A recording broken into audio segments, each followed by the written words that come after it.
There will be consequences. Joe Biden's warning to Saudi Arabia after Riyadh sided with Russia and other OPEC-Plus nations agreeing to cut oil production last week. What consequences does Biden mean? For their part, Gulf states argue they're not trying to bankroll the Kremlin's invasion of Ukraine, but prop up a price of crude threatened by the specter of a global recession and slowing demand. A global recession caused by what? Is it really in the self-interest of those Gulf states to boost a run of record profits when Putin's war forces their customers to accelerate the switch away from fossil fuels? Is it the role of the United States, also, by the way, a leading oil and gas producer, to pressure OPEC? More broadly, what's left of that fist bump from last summer in Jeddah between the U.S. president and the Saudi crown prince? U.S. officials in the past days has said they had warned Saudi Arabia that the wind in Washington is blowing against Mohammed bin Salman. Even if Donald Trump does return to the White House in 2 years, can the kingdom bank on a return to grace, particularly if Russia's still shelling Ukrainian cities? Today in the France 24 debate, we're asking, should Saudi Arabia worry? Joining us from Washington, France 24 correspondent Ketevan Gorgistani. Good to see you. Hi, Francois. From London, Salman Al-Ansari, founder and president of the Saudi American Public Relations Affairs Committee. Welcome back to the show. Thank you so much, Francois. Joining us as well, Philippe Charles, energy researcher at the Sapiens Institute think tank. Good evening. Good to see you.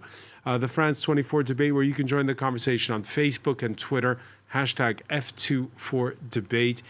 Will take action. Joe Biden's words this Wednesday to reporters confirming the White House is reviewing its relation with the world's top oil producer. This in the wake, again, of last week's decision by OPEC-Plus to slash production by 2 million barrels a day. Andrew Hillier has more. After a diplomatic slap in the face from Saudi Arabia, a warning of consequences to come from the US president. We should, and I am, in the process when the House and Senate gets back, they're going to have to. There's going to be some consequences for what they've done with Russia. I'm not going to get into what I'd consider and what I have in mind, but there will be consequences. That's after the OPEC oil cartel, led by Saudi Arabia, announced it was siding with Russia and its allies to slash oil output. Last week, the group, called OPEC-Plus, said it would cut production by 2 million barrels a day from November. That could trigger price rises at the pumps ahead of crucial midterm elections in the US. According to the Wall Street Journal, Riyadh pushed ahead with the move, despite repeated warnings from Washington. It brings efforts to ease ties to an abrupt end, just months after that fist bump between Biden and Mohammed bin Salman was supposed to signal a relations reset.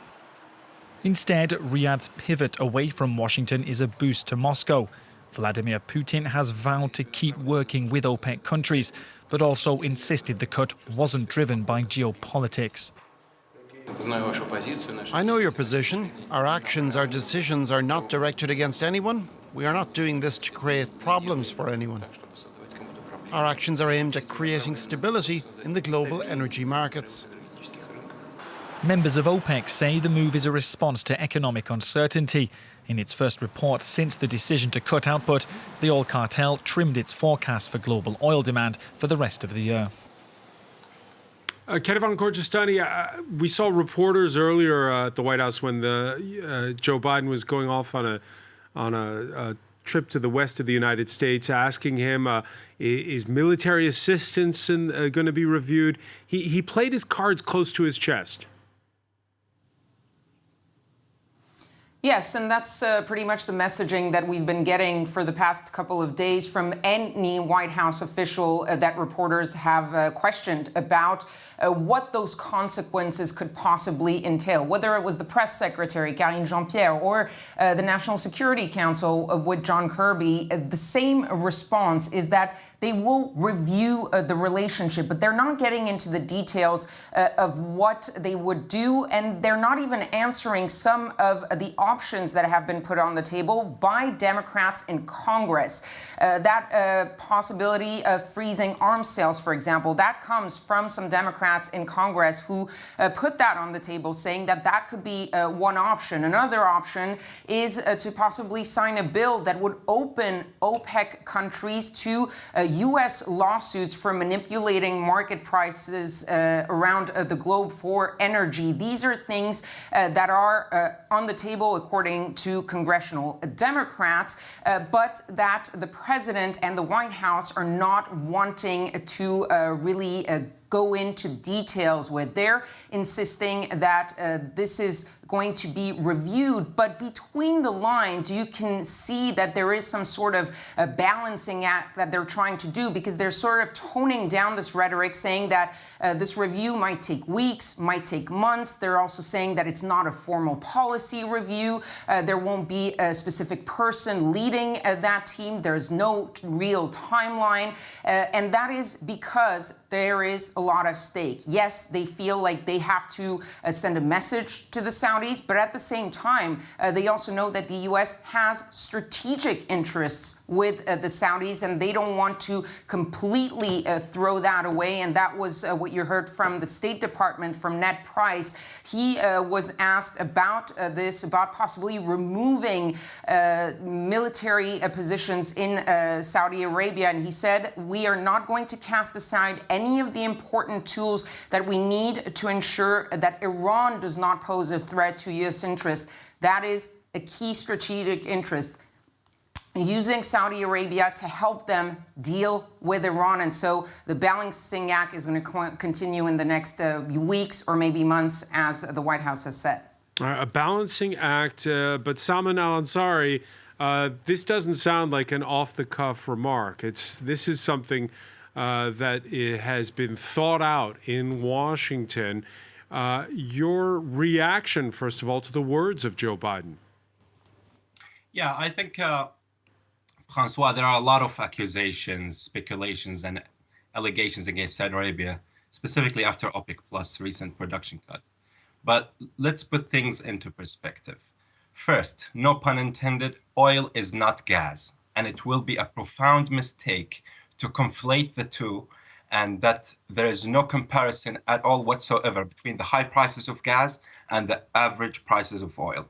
That's number one. It's the US that wanted to sell LNG gas to Europe with 4 times the price, not Saudi Arabia, nor OPEC, nor OPEC-Plus. And President Macron, the French president, hinted about his frustration, personal frustration, of the US exploitation of Europe's energy need. This is a fact. And Voltaire actually said it right. Il n'y a pas de vérité moyenne. There are no half-truths. The second thing is the US administration, as we all know, has waged a war against its domestic US oil industry through an executive order. Months afterward, he said, the Biden administration, Biden himself, at a climate conference, he said Saudi Arabia should be punished for its hydrocarbon production and how Saudi Arabia is exacerbating the climate change. And now he is asking us to pump more oil. And you see the double standards here. The third thing, which is very important and hasn't been very well reported by the media, which is the fact that the US administration urged Saudi Arabia to delay the production cut for a month. So that tells us what? It tells us that it has nothing to do about Russia at all whatsoever. It's all about the midterm elections, which means the US Democratic Party wants the Kingdom of Saudi Arabia to meddle in the US elections to basically help them out. And that's why I said earlier, the US ship is too big to fail, but too divided to sail.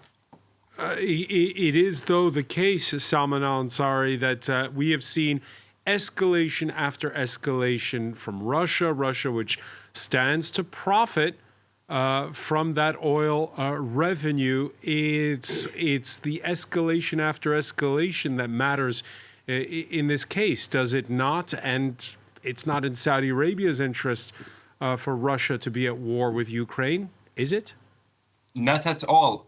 Actually, Saudi Arabia, 2 weeks ago, the U.S. administration itself thanked the Crown Prince Mohammed bin Salman for his personal efforts to mediate between the two Vladimir's, Putin and Zelensky, and managing to release American and European war prisoners. It was just 2 weeks ago. It was a huge step. You can call it symbolic, but at the end of the day, it's actually very important. Specifically, it might activate Saudi Arabia to do more efforts with regards to working to mediate between the two powers, so we don't get into a third world war scenario. And I'm not exaggerating here. It's actually a very possible thing. And Saudi Arabia has actually sided with the UN statement against taking lands by force. So Saudi Arabia has been very clear about its rejection of the Russian step to invade Ukraine. But does that mean Saudi Arabia is going to take sides in this specific conflict, or better for Saudi Arabia to be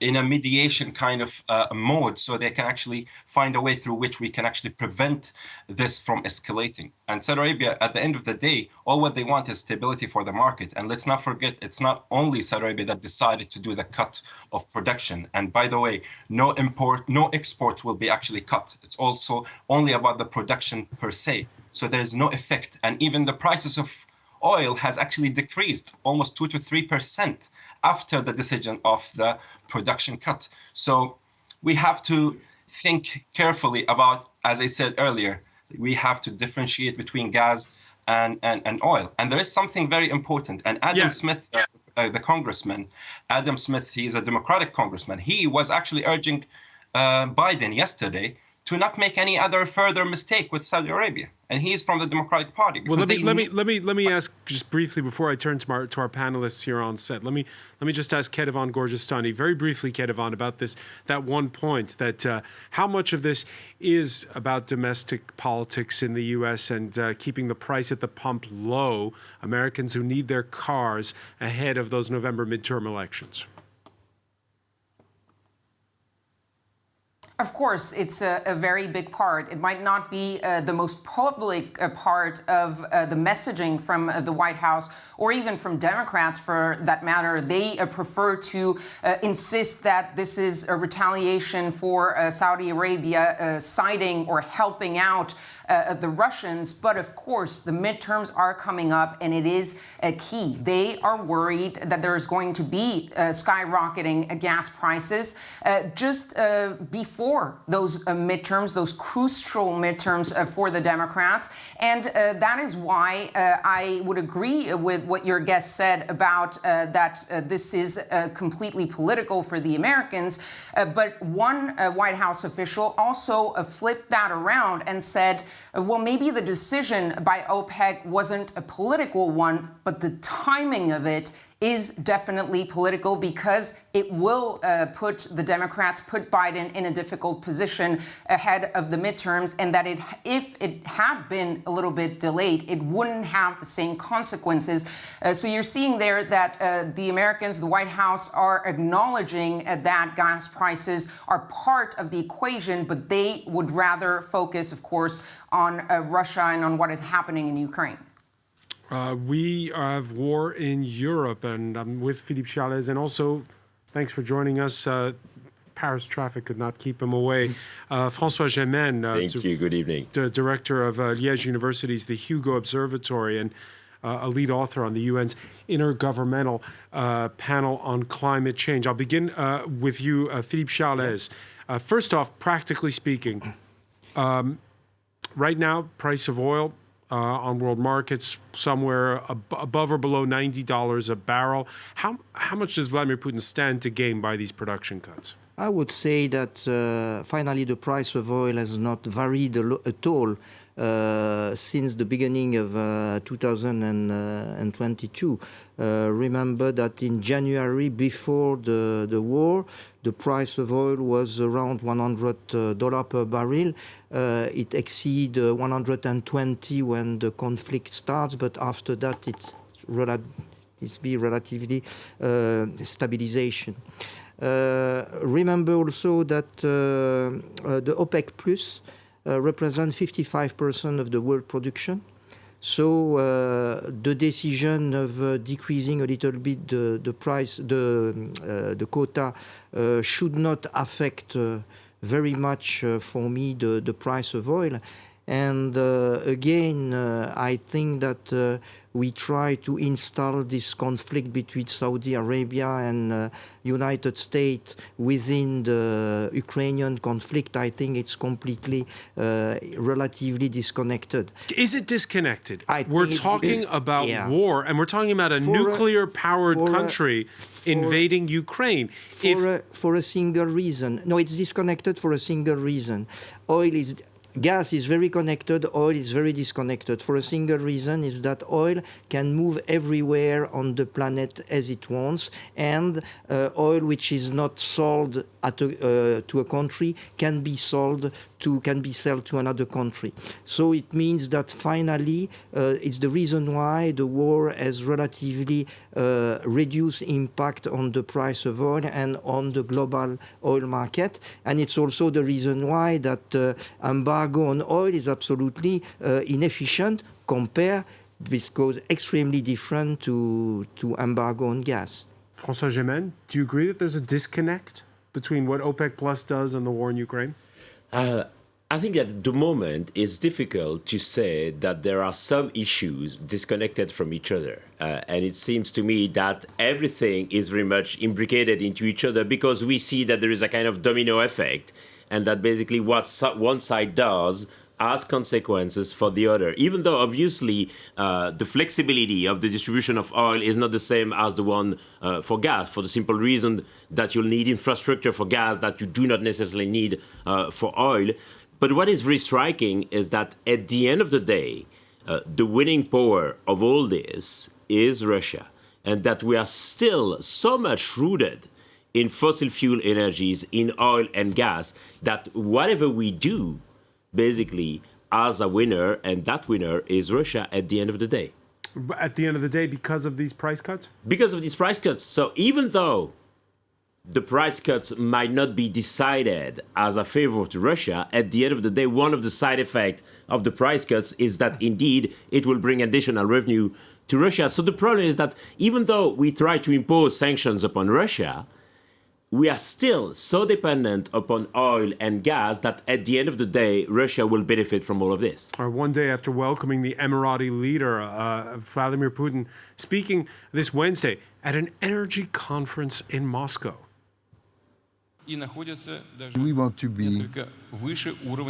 keep on being partners with countries that deserve it.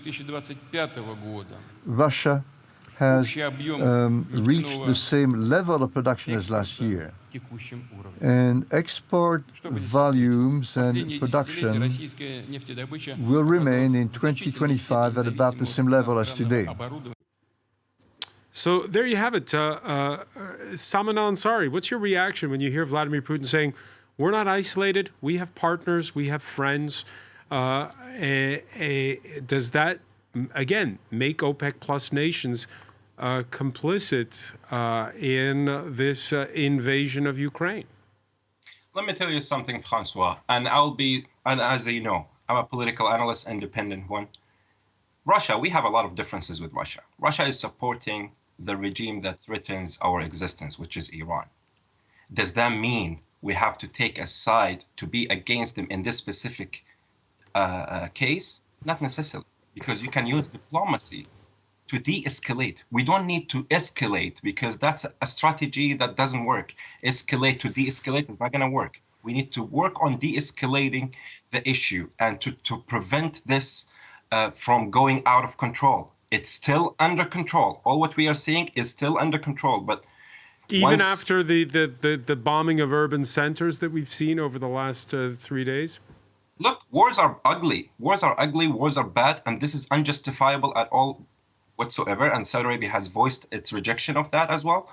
But at the same time, we don't want this to escalate. So is the solution for us to be just taking sides and just to try to do some kind of dramatic move in order for us to take sides? It's not in the interest of Saudi Arabia. It's not in the interest of the Arab world, and it's not in the interest of the energy market. And let's be very honest, Saudi Arabia is not a client state. It's not a client state. It's a nation that predates the US, and it's the heart of the Arab and Muslim world. And I think it will be a catastrophic mistake if the US takes any measure against Saudi Arabia. It would be, I would call it the mistake of the century. if the U.S. does something against the interest of the Kingdom of Saudi Arabia. The U.S.-Saudi relations, I'm a big believer in this relationship. It's the cornerstone of global security and economic prosperity. Mike Pompeo himself said that he can't imagine a world where there is no Saudi, where's no Saudi-U.S. relations. So, and as I mentioned, the congressman from the Democratic Party, Adam Smith, and others. So there are people who we can count on in the United States who know the value of this relationship and who actually appreciated us just 2 weeks ago about the move we did with mediating between Russia and Ukraine. Even Zelensky, President Zelensky himself, thanked the Crown Prince Mohammed bin Salman. But if Russia's not isolated, this war could last a long time. We know when wars start. We don't know when they end. Case in point, Yemen. Is it in Saudi Arabia's interest to perhaps, yes, to take a little bit of a financial hit right now, but to help isolate Russia and bring it to the table and to get it to withdraw troops? I think this is very simplistic to think that just pumping more oil will crash the oil market. Saudi Arabia is already producing around 10.7 million barrels per day, and its maximum capacity in is the 1980s, Saudi Arabia, in alliance with the United States, helped squeeze Russia by pumping more oil and bringing the price of crude down when the Soviet Union was in Afghanistan. Yeah, but that dynamics was completely different. Right now, you can't just work alone. You have to work with others. Right now, we are speaking of OPEC-Plus, more than 23 nations, and they are all working towards having stability for the oil and energy market. Trust me, the moment Saudi Arabia pumped more oil, maybe the prices will go, if it's going to go down, I'm just speculating without data, it might go down 10%. Would that make a big change? Not necessarily. So we have to find a way through which we can mediate between the conflicting parties instead of just adding gas or adding gas to fuel. That's what they call it. And I think it's very doable for us in the international community and the Kingdom of Saudi Arabia specifically to do something with regards to mediation, because this can lead toward war, and we should not be warmongers. We should be there to make sure that we are there to de-escalate the issue before it gets out of our control, and it's going to be very catastrophic for all humanity. Let's just be realistic. Let's just be thinking with some sanity, because the idea of just going and taking sides and going to escalate this war and without knowing its consequences is going to be very catastrophic for all human beings, and we need to prevent that from happening. Kedivan Gorjestani, what's the mood like in the United States when it comes to this? Ukrainians would say that this is like, 1938 in Europe if you appease Vladimir Putin when he continues to advance on the battlefield. But there are those also who say we don't need more instability in more places. Well, I think when it comes to the Biden administration's stance against Russia and in support of Ukraine, there's widespread support, even bipartisan support. One of the little and few things that you seem to have an agreement on here in Washington, and even among the population, the latest polls really show that a big majority of Americans are pretty okay with what the Biden administration has been doing towards Ukraine, especially the support to Ukraine, but also when it comes to really putting their foot down when it comes to Russia. And I think that the Biden administration's messaging towards Saudi Arabia comes from that too, because there again, there is quite a bit of agreement here in Washington about that there needs to be something done with this relationship with Saudi Arabia. And he was really criticized. There was a heavy backlash back in the summer when he did that visit and he had that fist bump with MBS. He got criticized from both sides, the Democrats and the Republicans, really slamming this sort of trying to reignite the relationship and moving away from that campaign promise of making Saudi Arabia a pariah state. So it looks like the Biden administration went from one swing of the pendulum during the campaign and in the early days of the Biden administration.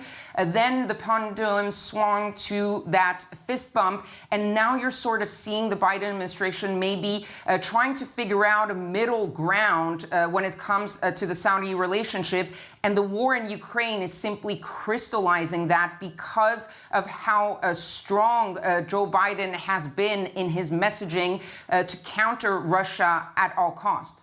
Can you have a middle ground, Philippe Charles, when it comes to Ukraine? Can you? I don't think so. Again, I think that it's really a problem which I repeat, but I think it's relatively disconnected. In fact, Saudi Arabia wants to keep the price at the current level.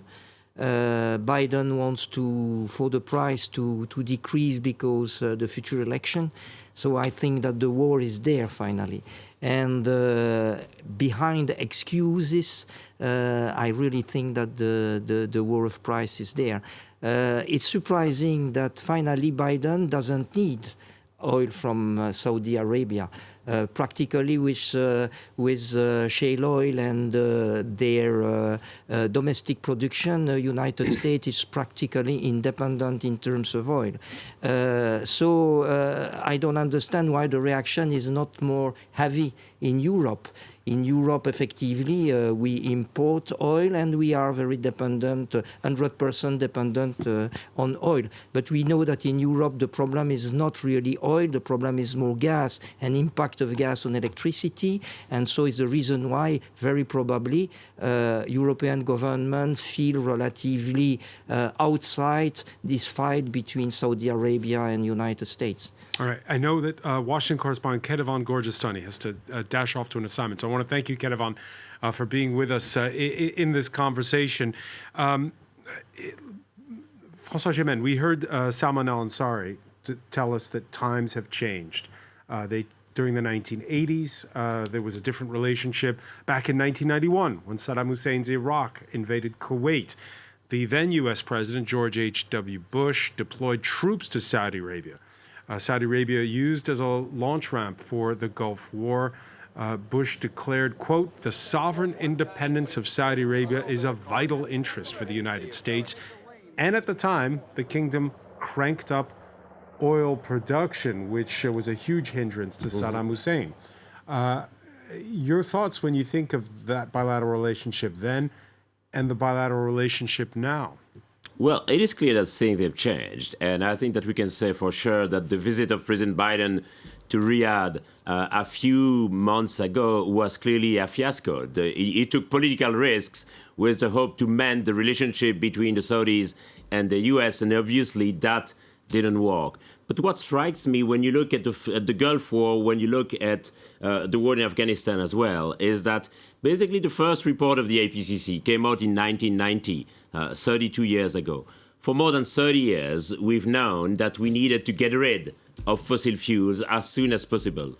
And we are here in 2022, still at a time when we realize that who has the oil or the gas as the power. It is really striking that in all our conversations lately, it's all about oil and gas. And it's quite striking to realize how much we are still dependent upon oil and gas, even though we've known for 30 years even, that we had to get rid of fossil fuels. And yet we are still struck in this conundrum where basically who has the fossil fuel as the power.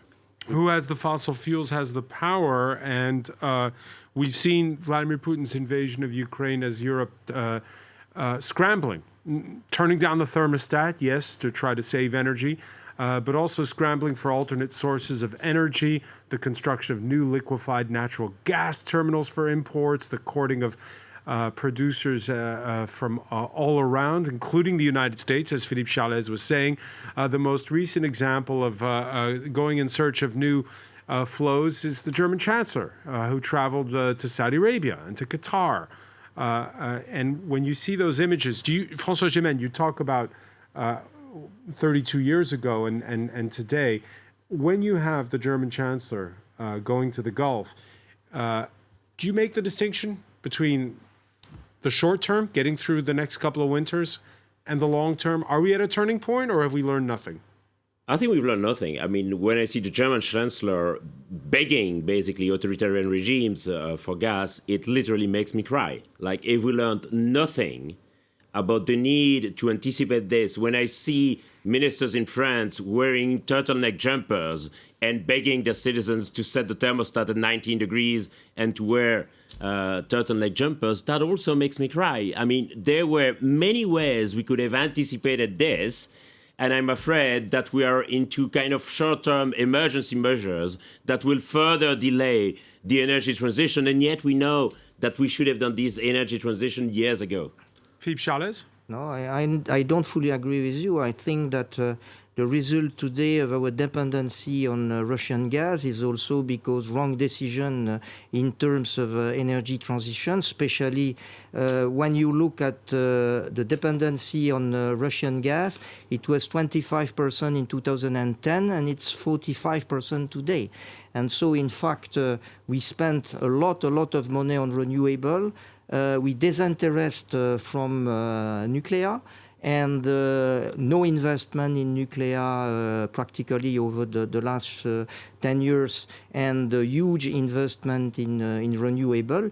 And the result, effectively, is that we increase our dependency on But are we at a turning gas. point now with what's happening? You heard François Gémen saying no.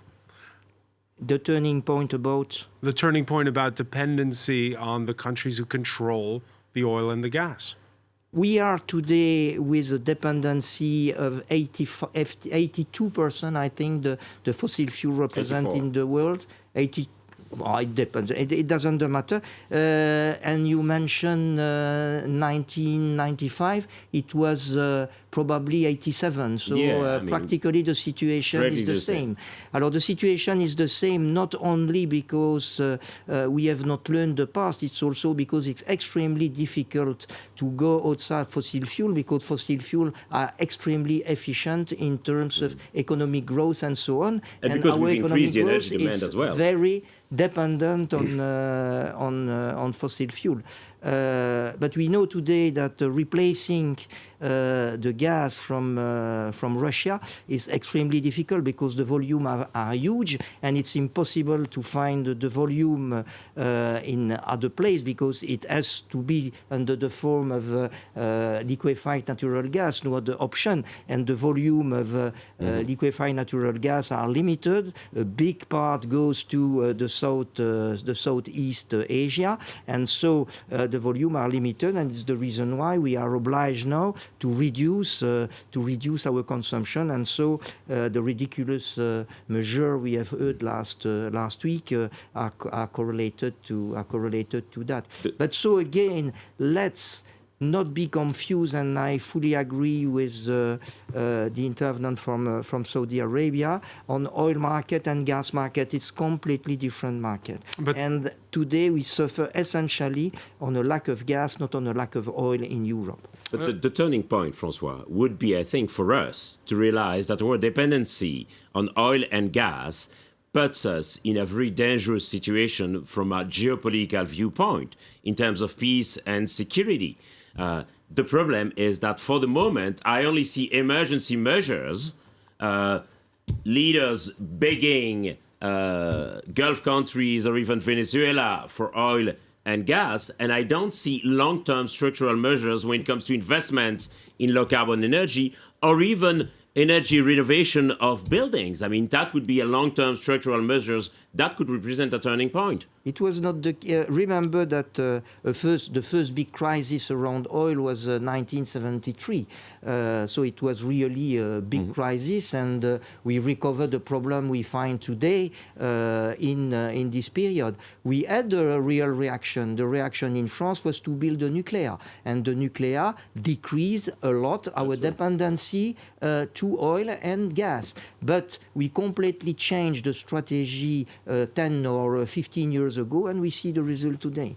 Salman Al-Ansari, that Wall Street Journal article that we mentioned at the outset said that U.S. officials had warned their counterparts in Riyadh that public mood is turning against big oil producers, whether it be the Russians or the Saudis, and even if Donald Trump were to win re-election in 2024, it wouldn't be like it was in 2017 when his first foreign visit was to Saudi Arabia. Your thoughts on that? Yeah, I think it's very clear for everyone right now that using Saudi Arabia as a scapegoat for the Biden administration's failing policies doesn't work anymore. And if the Biden administration wants to lower the cost of oil and gas, they simply should invest more in their refineries and to lower energy taxes, and to also to stick to a reasonable long-term plan that can both help their transition to clean energy without harming their American energy consumers. So just using Saudi Arabia and putting it in the center of the talk when it comes to the high energy prices is not going to help anyone. And I think across the aisle in the United States, they know that. But Biden is just trying to use this for midterm election success. But I don't think it's going to even work. And what's they going to do? Are they going to be in a position where they punish more than 23 nations just for the reason that they are trying to regulate the energy market? That's not going to be sensible, and it's not going to be achievable at all whatsoever. And they know that. Are they going to review those arms sales? Do you think that's going to happen? That's up to them. It's up to the Americans to do so. And Saudi Arabia has the whole world, and it's a demand and a supply. So weapons, just like any other commodity. So it's not going to be. Definitely, it's not going to be at the interest for the Saudi-U.S. relations to have. Salman, when you hear the conversation we're having here in Paris, finding the alternatives, being less dependent for our energy security on other powers, talking about nuclear, talking about renewables, what's your reaction to that? My reaction to that, it's actually very good that the whole world is trying their best to move towards clean energy, and Saudi Arabia is planning to do so, and they are actually planning to become the hub for the green hydrogen, etc. And they have some good deals with Germany and other nations around the world, Japan and South Korea. So we are moving towards that as well, and we want to decrease our dependency on oil, even though we are the biggest oil exporter in the world. So it is a good trend, but it should not be at the expense of the current situation right now in the world. You cannot just be having a switch and just go all the way to complete green energy, because there's no such thing as such. We have to go gradually. We have to make sure that we are not in a position where we harm the nations that produce oil or the nations that need oil. And we are still having the hydrocarbon energy to be the most. Right. You're talking about the planning to make that switch to energy transition. Here in Europe, for a younger generation, outraged with the pace with which an overheating planet is dealing with the climate emergency, Saudi Arabia recently fanning the flames of fury by bidding for and winning the rights to host the Asian Winter Games. Winter Games, that's in 2029. The desert venue, the Neom mega project, which has yet to be built, and the thought of its carbon footprint spooking Olympic French skiing medalist Alexis Pinturault. It's pretty unbelievable that this is happening today. Certain things are understandable, meaning that the West is very much ahead of the game on the issue of ecology, the fact that we have to start paying attention to many things like energy and consumption. Isn't it a bit of a Salman Al-Ansari, excuse me for being blunt, a public relations disaster because the carbon footprint will never be good on a project like that? Actually, okay, I'm not very specialized in this field, but I can tell you this. The thing that is very promising about NEOM as a whole project, I don't know about the Olympics, the Winter Olympics, is all going to be 100% energy, clean energy dependent. So that in itself is very promising. Is that doable? We will see, but I think it is doable. And Saudi Arabia is having right now a project in the northern part of Saudi Arabia to have the biggest solar panels in the whole world. So they are trying to become not only the leader of energy, like the hydrocarbon energy, but also the clean energy. So that's very promising. Definitely you'll be having some critics who might have some justifications for their ideas, but we still have time to see and assess the situation in the future. But overall, I would love for the whole world to just be a little bit reasonable when it comes to climate change. You should not push. Exactly. They should be reasonable in the sense that they should not push the whole world into a cliff just because they want to transfer or to transition from hydrocarbon to clean energy. Let's do it gradually. Elon Musk, the guy of e-cars, is the one who is actually saying so. So let's just be reasonable. And not François Gémen, your thoughts, what was your reaction when you heard about the Asian Winter Games being awarded to Saudi Arabia? Well, as probably everyone, I was kind of shocked and flabbergasted. And obviously the carbon footprint of this and of the NEOM project as a whole will be huge. And I think the message that is being said is disastrous. This being said, there is a little bit of a paradox here, because the reason why Saudi Arabia is trying to diversify its economy, is trying to attract major sporting events like Formula One Grand Prix or boxing heavyweight championships, is because they're on the path to diversify their economy in the same way that Dubai, for example, has tried to become a tourist hub recently, in the same way that Qatar is also hosting the World Cup of soccer, which is also drawing heavy criticism. So we see on the one hand, countries like Saudi Arabia, Qatar, United Arab Emirates trying to diversify their economy in a move basically to try and phase down the importance of fossil fuels on their GDP. And on the other hand, this is at the cost of an immense carbon footprint for the Asian Games in 2029 or for the World Cup this winter.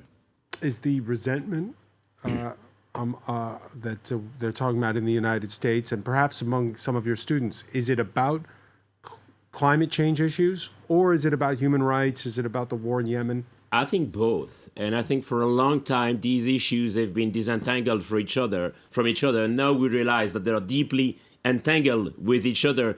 And this is also, I would say, the background of the new geopolitics after World War in Ukraine. It is that oil-producing countries usually tend to be oil and gas producing countries, also tend to be authoritarian regimes, and that these issues have become increasingly entangled. And I think that we are kind of blindsided in our idea. There is, as Philippe Chalais, the United States. I mean, they're big oil and gas producers. I know. And we're a little bit blindsided, I think, in a European view that Russia would be isolated on the world stage. Russia is not as isolated as it seems from Europe.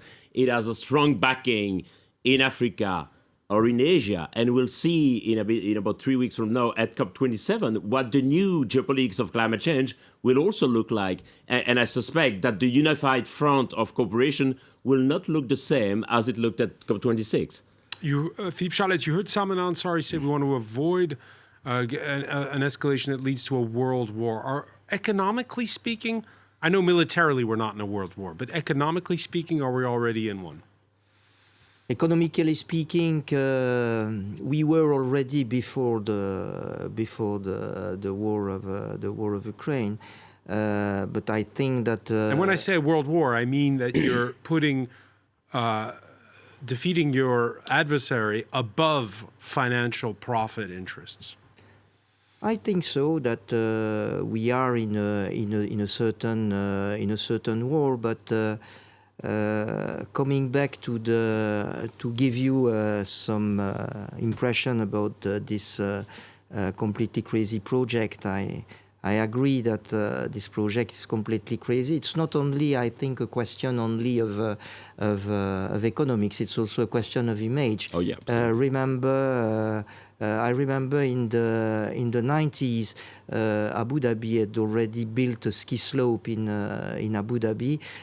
Remember also the last Winter Olympic Games in China. It was also absolutely crazy in terms of because it was practically only artificial. So will the World Cup in Qatar help force the issue?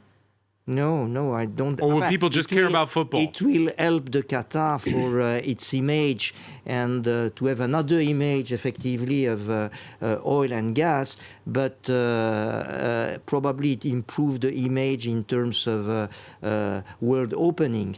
But I agree with you that in terms of image for the future of climate is absolutely a disaster, of course. Once the whistle blows on the first match, no one will be talking anymore about these issues? No, I think the players will be talking, and I expect that there will be some strong political gesture also in the course of the competition. And I also think that Qatar thought that it would be a really good PR operation. I'm not so sure that it will be a great PR operation for Qatar at the end of the day. That will all depend also on the behavior of the players on the pitch, I think. I'm afraid that when people will be in front of the French team looking at the television, they will extremely rapidly forget that the World Cup is in Qatar. We will see. I would be surprised if the viewership was as high as for the latest World Cups. All right, we'll see. Well, the proof will be in the pudding. François Gémen, I want to thank you. I want to thank as well Philippe Charlet. Salman Al-Ansari, many thanks for joining us from London. Thank you for being with us here in the France 24 debate.